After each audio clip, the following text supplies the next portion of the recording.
कभी ऐसा लगा है कि सब कुछ ठीक चल रहा था और अचानक हालात पलट गए, दुश्मन बढ़ गए, काम रुक गए या बिना कारण बदनामी होने लगी।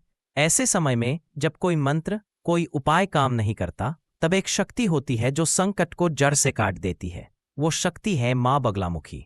माँ बगलामुखी को पीतांबरा देवी भी कहा जाता है। उनका स्वरूप पीले वस्त्रों में सुनहरी आभा से युक्त होता है। वो हाथ में गदा धारण किए राक्षस की जीभ पकड़कर उसे निष्क्रिय करती हैं। यानी जो आपको नुकसान पहुंचाना चाहता है, माँ उसकी शक्ति छीन लेती है।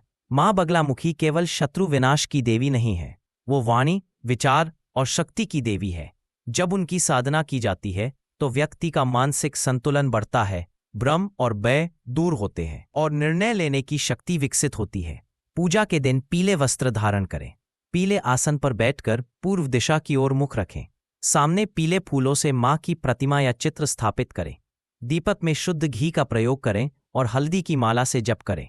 मंत्र का जप करें, ओम लीम बगलामुखिये नमः। इस मंत्र का कम से कम 108 बार जाप करें।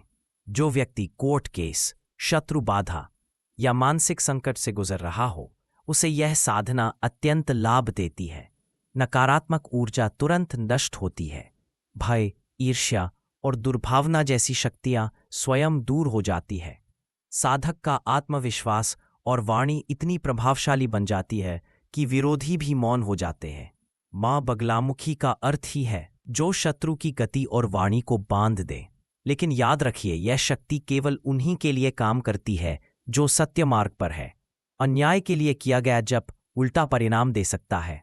तो अगली बार जब जीवन में संकट आए, डरिए मत, माँ बगलामुखी को याद कीजिए, क्योंकि जब वो स्वयं रक्षण के लिए खड़ी होती है तो दुनिया की कोई भी शक्ति आपका कुछ नहीं बिगाड़ सकती। मंत्र: ओम लीम बगलामुखिये सर्वदुष्टानां वाचम मुखम पदम स्तंभय जिह्वा कीलय बुद्धिम विनाशय। ओम स्वाहा।